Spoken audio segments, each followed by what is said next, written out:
You're tuning in to the Black Hollywood Live Network, featuring news, interviews, and commentary on all things Black Hollywood. Hollywood redefined. From Los Angeles, California, presented by Maria Menounos and streaming live thanks to Akamai Technologies. This is Black Hollywood Live. Next, featuring intimate and in-depth interviews with Black Hollywood's next edition of stars and influencers. Black Hollywood Live. Hollywood redefined. You're listening to Black Hollywood Live. And now, the host for Black Hollywood Live, next. Welcome to another edition of Black Hollywood Live. Let the Next. song play, Megan. What? Let the song play. We don't have no song today. It's not playing. So we're going to sing. What is it? I don't even know how it is. I know, we don't have no singers except Cortez. I'm your host, Megan Thomas. Who are you guys? I am Kiki Ayers. What's going on, everyone, and welcome back. I am your host, Cortez G. West. Yes, and as always, we bring you the hottest and up-and-coming stars in Hollywood, and today, it's no different. We have the best actor ever. You've seen him on Harry Potter, and you will soon see him on ABC's new show, Gallivant. Give it up for Luke Your last name is so dope, duh. Thanks. When I saw the email, it was like, your guest is going to be Luke Youngblood. I was like, we got a thug. Like, you're a thug. Like, if your name was Old Blood, they'd be like, no. No, it's the Youngblood. It's the Youngblood. Youngblood. And it's for real as well. Youngblood? It's not even a stage name or anything like that. Right. So Youngblood. Yeah, it's 100%. Born with That's street legit. cred. I see That's you. a nickname, isn't it? No, and you know what's crazy is that everybody that meets him, we all said the same thing. We were like, oh, you really are British. You do have an accent. Do you hear that a lot? All the time, like every day of my life. I And I don't know if it's love it. because Yes. people in the States maybe, they're like, oh, they have black people in there? But, Just ignorant. yeah, exactly. But we do, grew up in London, and this is how I talk. Yeah. Right, that's when I saw you. I was like, wait a minute, because like a community, you don't have an accent. Yeah, so so that's why I was community, like, wait a minute. I'm American. You just got to put it on sometimes for certain roles, especially when you're in the States. And I've been here for about 5 years now, so Right. So yeah, everything has been American up until this point of Gallivant. Well, let's get into some news. Let's talk about what's Okay. going on in the world, some casting news. So recently, if you guys haven't heard, there's a new movie coming out called Selma. It's the Martin Luther King it's a Martin Luther King drama, basically, and it's talking about the March on Selma, which a lot of people don't really remember because I feel like we're so far removed, and so a lot of times as Black people, we don't know our history. We really don't know what happened. But I saw this movie. I saw a pre-screening of it. It is amazing. I cried. Like, it is that good. So they just got nominated for 5 Independent Spirit Awards. And if you don't know about the Spirit Awards, they're basically for all independent movies. So any movies that have a budget of $20 million or less, which I was like, whoa, $20 million is independent? Y'all balling. Y'all making a movie of $20 million and that's independent. But anyway, so they got nominated for 5 awards. Dear White People, which was this year's indie breakthrough hit, got nominated for 2. And then, of course, Andre Benjamin, who played Jimi Hendrix, in the movie All Is By My Side, he just got a nomination for the Best Actor. And so I'm excited because, first of all, Selma's a great movie. It deserves the 5 nominations it got, which is, for Ava DuVernay, who is the director. So there's Best Picture, Best Director, Best Actor for David Oyelowo, who plays Martin Luther King Jr., who's also your fellow Brit. Yeah, he is. And he in the movie, you don't hear any act like he sounds just like Martin Luther King. It's crazy. It is so insane. And of course, Best Supporting Actress Carmen Ejogo. One more of your fellow Brits. Y'all, wait a minute. Hold on, wait a second. Y'all taking over. Sorry, guys. It's happening again. Sorry. Right, y'all are better at acting and at our own accent.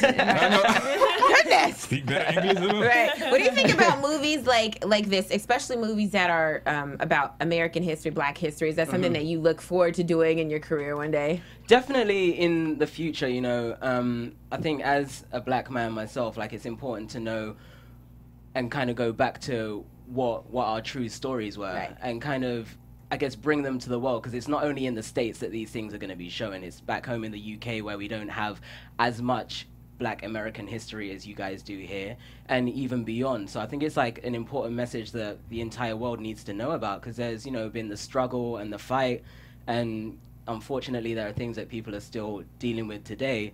But I just think it's great, just a great way to educate the rest of the world on what really happened, you know, trying to give a true account of some of the stories. And it's not only even like the major stories, like this movie is like going to be focusing on the major one of that time, but it's also, you know, like the stories that maybe this family on the side that nobody even knows about kind of gets told as well. All right. So this is Selma, Alabama? Yeah, Selma, Alabama, the march on Selma, I think it was 1965, I believe. But yes, make sure you watch it. It comes out December 25th. And in addition to that, you can also watch the Spirit Awards to see if this movie, which I'm pretty sure is going to win out of all the categories that it's been nominated in. And it airs February 21st, 2015, which is the day before the Academy Awards. And traditionally, the Spirit Awards tend to give way to what's going to happen at the Academy Awards. So, of course, hopefully they win, and then they win again the next day at the Academy Awards. Let's root for it. Out there. Right. Dope. Okay, so what's going on with music, Kiki? What's going on in music is Antonique Smith. Woo, She was here with us in the studio. Yes, so go watch that video if you haven't. Yes, we're gonna watch the. Cortez is gonna tell you what's going on. We are gonna watch her video. Hold up, wait a minute, woo woo. know, And right? she just announced like 2-3 hours ago that the video is actually nominated for a Grammy. So that's so exciting. Yeah. And it just dropped, so that's really exciting for her. She has a very powerful voice, and I love the and my boo Lance Gross is in it. So. And he directed it, right?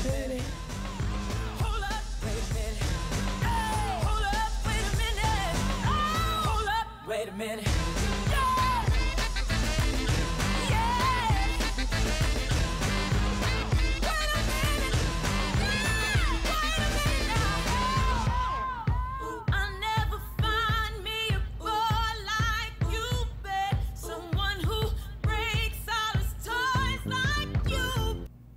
Yes. Love it. Love her voice. Every time I see her around with that voice. Right. She's an amazing singer. Every time I see her, I go, ooh, Faith Evans. Remember from the Big movie? Notorious B.I.G.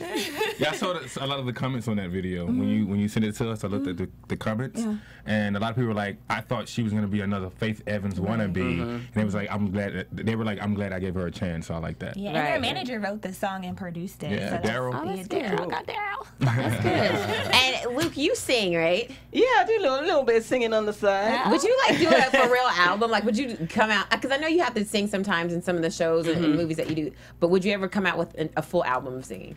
It's definitely not something that I see myself doing as of yet. But, you know, if the right opportunity came around and I guess the right producers were on board and stuff, then, yeah, I'll definitely give it a go.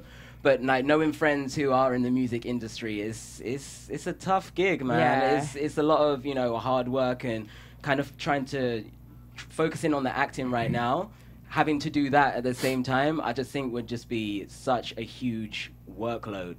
And if it is something that I do, I'd want to give 110%. But are you? I don't know, man. But are you like a pop singer or an R&B singer? Like I'm trying to figure out what kind of singer Like, you no, would be. hit soul. Yeah, would it be? Yeah, What would you be singing? What would you sing? Pop music? You know what, maybe probably, yeah, because I Okay. think it's just the thing that's most fun, and I don't think it really fits into just like one field. Like pop music it's just so wide now. Right.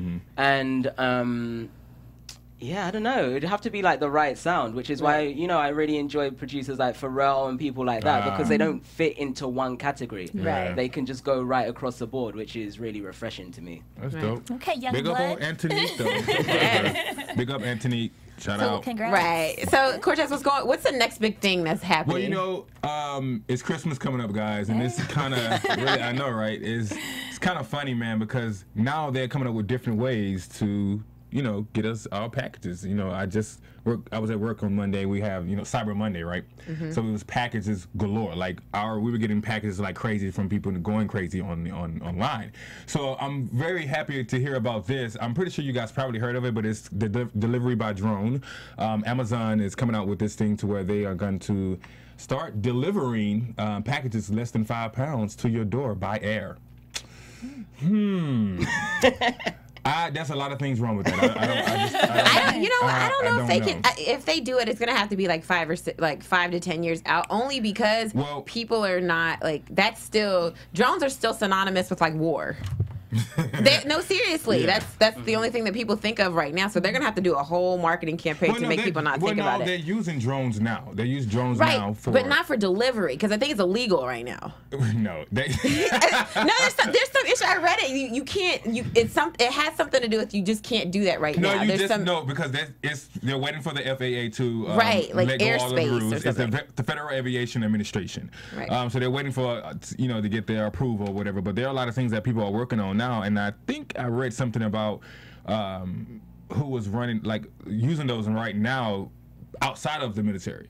Right. Like they're using them right now, but I just can't. I think it's more for like film and getting pictures of cities and without using a helicopter. Right. So not for like commercial use, like not for like when you're buying stuff. Exactly. I mean, because that's a lot that's gonna play in that because that's like I'm thinking about somebody can like throw a rock up there and knock it down and steal my package. Something.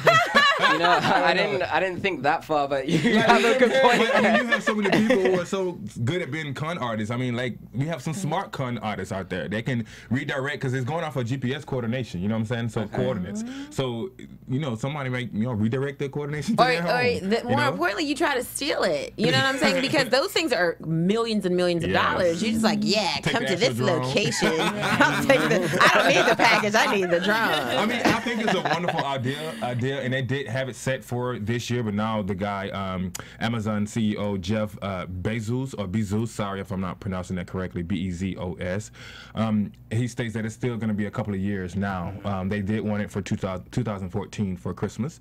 Now it's going to be maybe 2015, but they're not sure. They're just really waiting for the FAA. Right. Luke, would you get your package delivered by drone? I would do it just to try it and say that I've done it. And it'd be my cheapest thing, though. However, yeah, exactly. Yeah. And I would just kind of want us to see it coming towards my house and, being part of that whole kind of movement moving forward. Mm-hmm. But at the same time, just in my everyday life, walking down the street, if there's things like flying above my head, I'll be like, messing up the hair action here. Right. I don't know how I feel about it, but I did hear that they had been test driving it in Canada somewhere. Mm-hmm. We have the video here, actually, if our listeners can play it. They're actually showing an example of it being packaged and everything. Oh, Lord. So it's like there's the warehouse here for the people that are listening.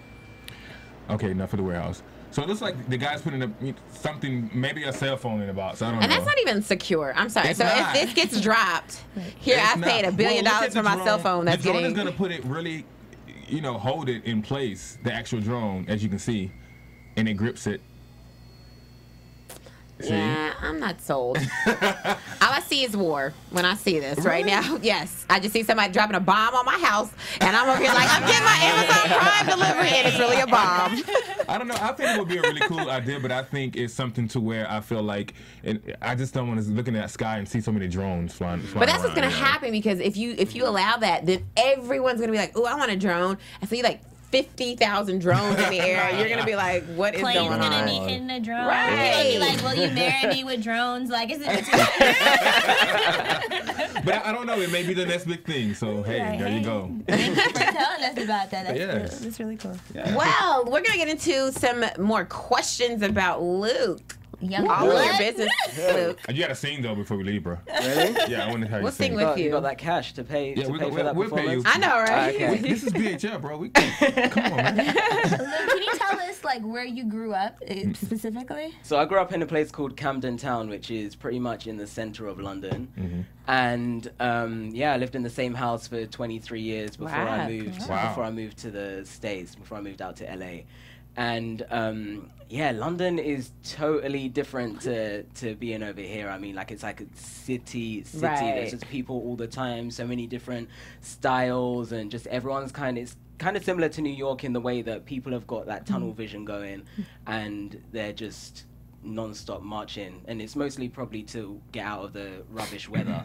because it's grey and rainy all the time. Not like sunny SoCal, huh? Not at all. Which is why I appreciate being stuck in traffic every day of my life here, because I see sunshine and palm trees. Right. Oh, That's so a good way to look at it. So that, he'd be the one that stop and making the traffic. Because I'm just driving like this, just chilling.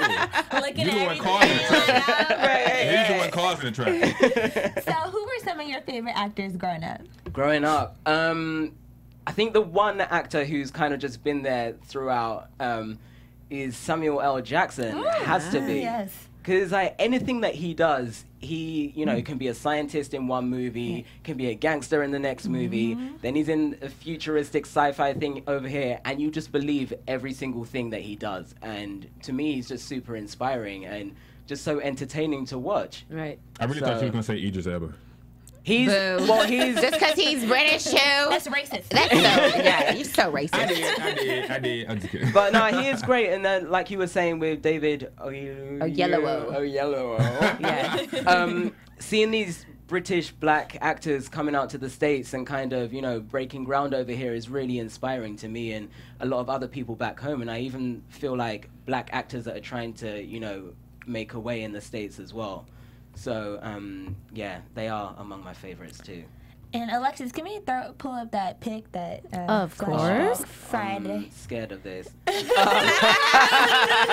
this little handsome baby? That was when I used to smile with no teeth, and I specifically remember doing that. And I don't know. Wow. I don't know what it was. Why I just didn't show my teeth at that age when I was. You're a kid. smizing like Tyra. Smile with your eyes. Like you Dude. learned that at an early age. You got a big old head. I know. My head's still big. Don't try and be nice about it. It's still pretty big. There's nothing nice about that. Because you have a big brain and you're smart. That's what you tell people. 'Cause Exactly. you're smart. Exactly. So what made you want to become an actor? Oh, that's so mean. That's so mean. Y'all terrible. His last name is Youngblood. He probably got I the know, mafia right? behind him. I'm not gonna make fun of his head. So cute. You're a cute baby. So Thank you. what made you want to become an actor? Were you around any growing up? It or- wasn't something that I said, I want to do this as a job. It was more something that I kind of fell into. Like when I was a kid, I had all this energy, and my mum decided to put me into theatre school on the weekends. So I'd do that, singing, jazz, tap, ballet, drama, speech, everything. And it was fun for a time. And then they just asked me to be on their agency, and then I was going up for auditions and just started booking work and kind of enjoyed what I was doing at that point. But I wouldn't say that I intended to continue being an actor, or it was something that I was like, this is gonna be my job for the rest of my life. It just wasn't that, but it was fun. And I think that's what I've realized now as an adult. Whatever job you have to have fun while you're doing it. Otherwise there's absolutely no point.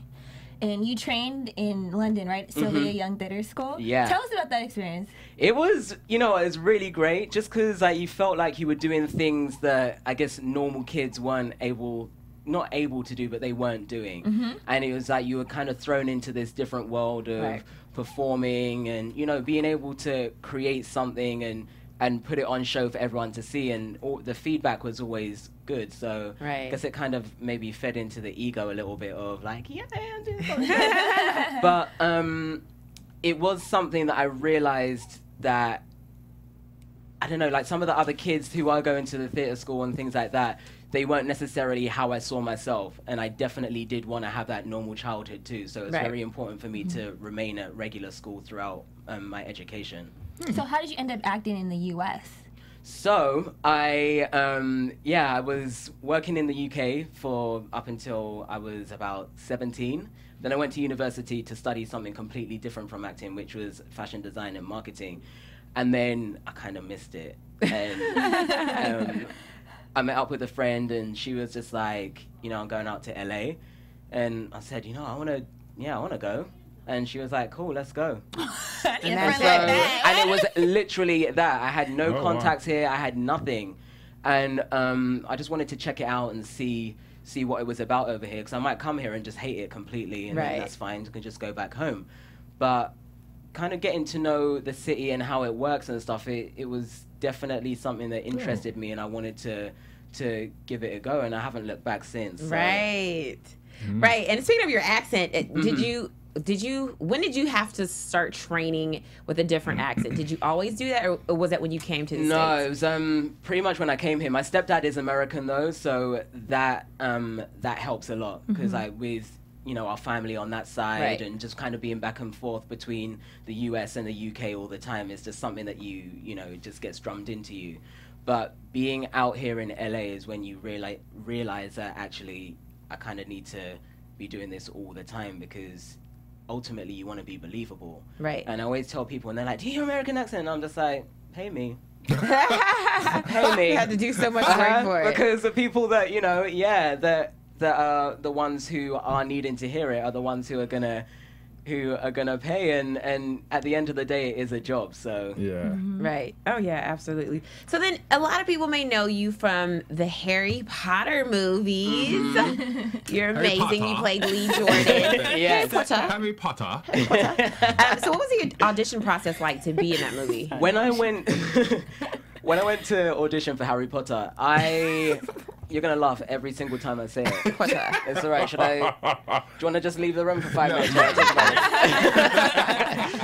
about it? Yeah, when I was going to audition for it, I wasn't familiar with the books. Like one of my friends had said, I'm reading this amazing book. It's about this boy and he's a wizard, but he doesn't know he's a wizard. And I was like, huh? All right. But then everyone was reading the books. And then this audition came through and I was like, I think I've heard something about that. And then it clicked that this is, the story that my friend had been harping on about. And I went in and I had the sides, which is like part of the script and stuff. And it's for this character who commentates these Quidditch matches, which is this game where everyone's flying around on broomsticks and stuff. Oh, yeah. So it's a complete magical world that I was not familiar with at all. I arrive at this audition and the lady says to me, who was our casting director at that time, she said, okay, so commentate. And I was like, all right. And so I was just like shouting and screaming and, Harry Potter scores 10 points. And I had no idea what it was going to look like. So I had to make up this image in my head. And so then just before I was about to leave the audition, I said to the lady, so when is this going to be on TV? Like, when? And she was like, oh, no.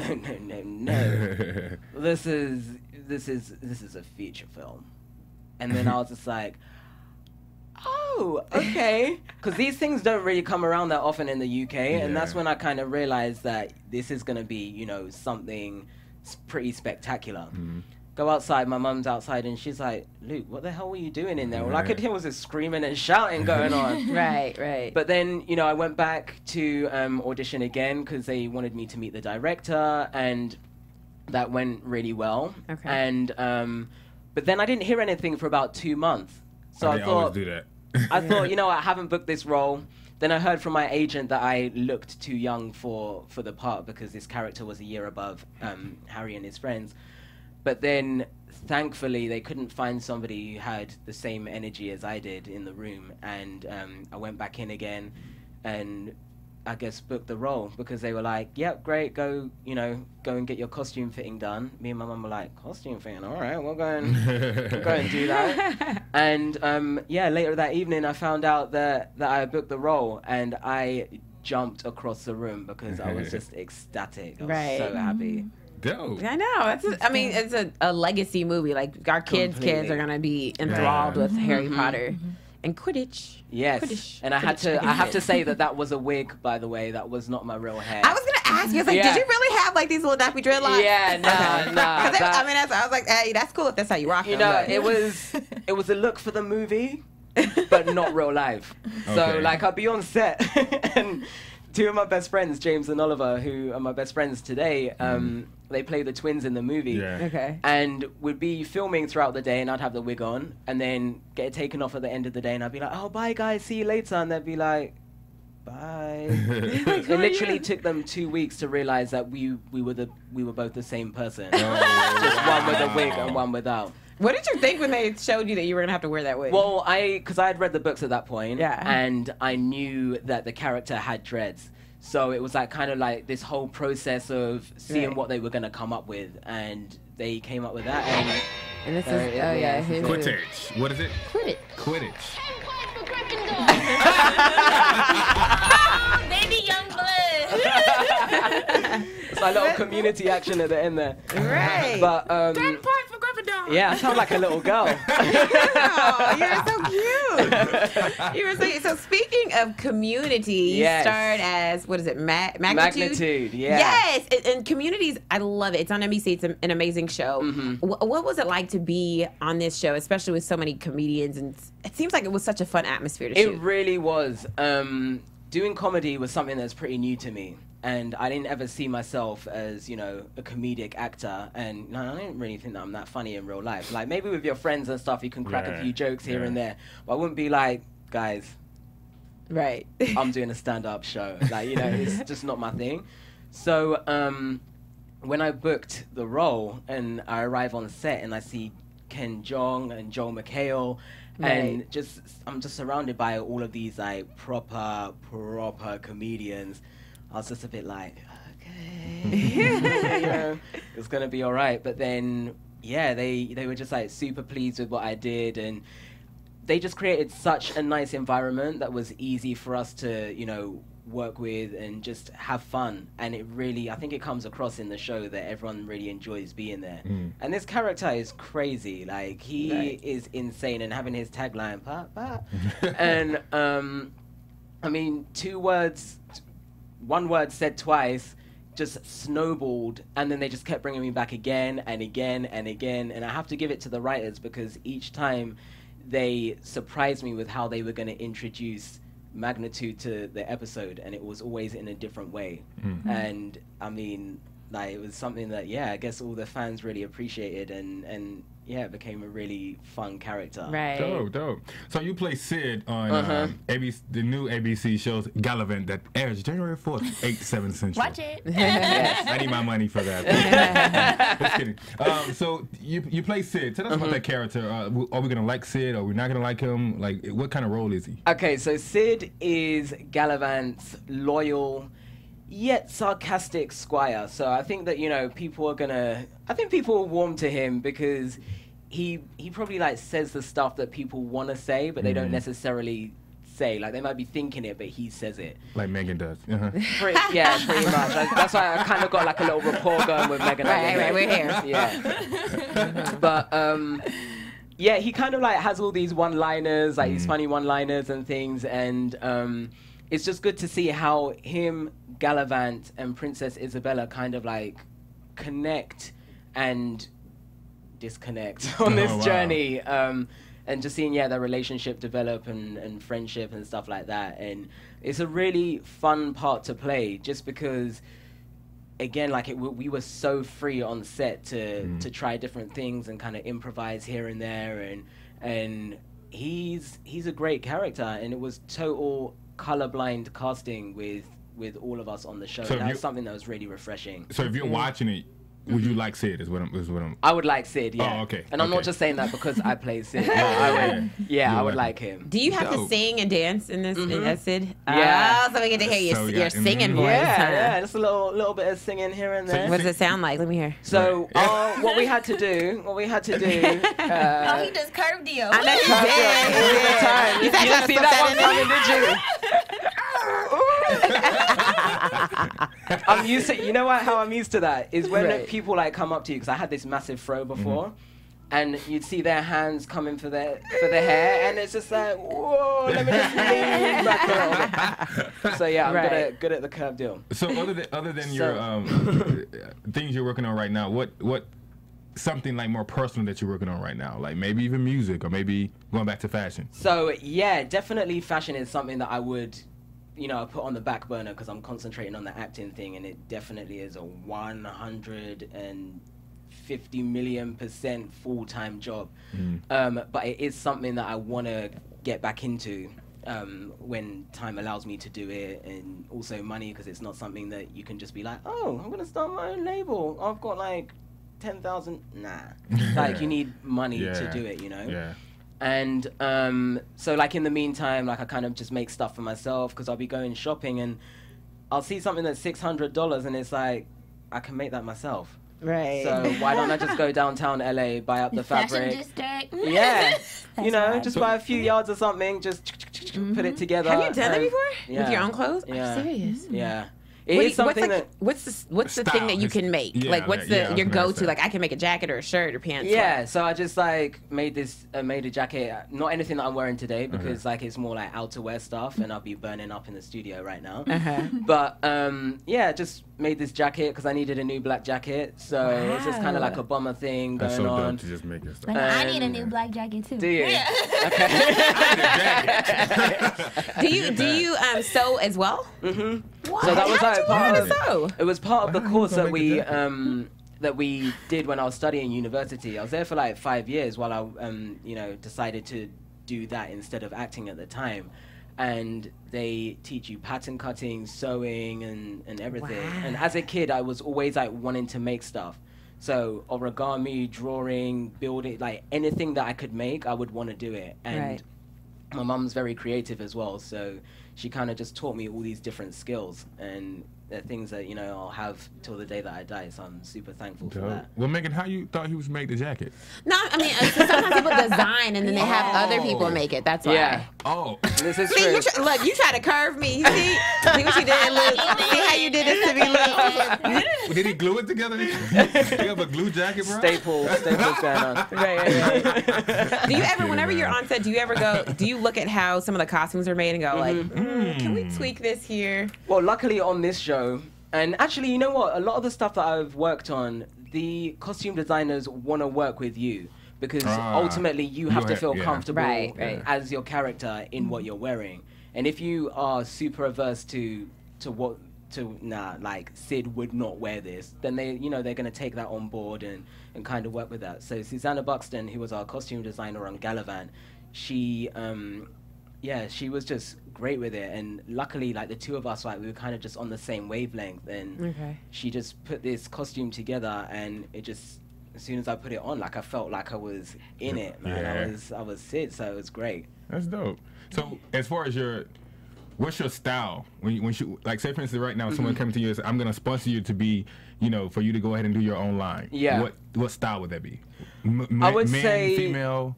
I would want it to be unisex, if anything, just because I feel that, there are a lot of things that can kind of cross over. The only thing that's going to be different is the fit, because, women have different shaped bodies to men. And, but yeah, definitely like more futuristic kind of, I guess, outerwear. Just clothes that look different but aren't going to alienate the wearer.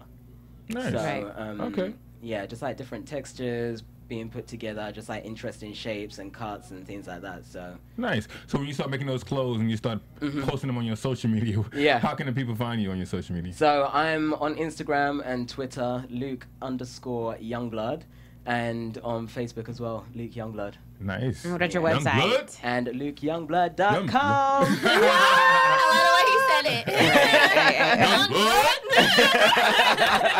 All right, Kiki and Cortez, where can we find you You guys? can find me on Instagram and Twitter at Kiki Ayers, KIKIAYERS. Boom. You can find. Why do I always do that? After you? Boom. You can always follow me on all social medias as well as Cortez G West, and make sure you also follow us on BHL Online and watch us on www.blackhollywoodlive.com. Megan. And as always, you can find me, Megan Thomas, on Facebook, Instagram, and Twitter at Meg Scoop. And don't forget to check out ABC's new show, Gallivant. It's going to be premiering January 4th, 8/7 Central. Woo! Luke, thank you so Little shoulder much. action. Thank you, guys. Yes, go ahead and bankhead bounce. Show them you know. Bankhead That's bounce. Bankhead that's what I'm bounce. talking about. Yeah, yeah. All Well, that's right. not next. We'll see you next time. Bye. From producers Maria Menounos, Dario Kristen, Tiana Hobson, Kevin Undergaro, and the entire BHL crew, we would like to thank you for supporting Black Hollywood Live, the first online broadcast network dedicated to African American entertainment. For questions and comments, contact us at info@blackhollywoodlive.com. Like us on Facebook, tweet us, or Instagram us at BHL Online. And I'm your BHL announcer, Scipio. Instagram me at Planet Scipio. Thank you for tuning in. Hollywood redefined. The views expressed here are those of the host only and do not necessarily reflect the views of BHL or its owners or principals.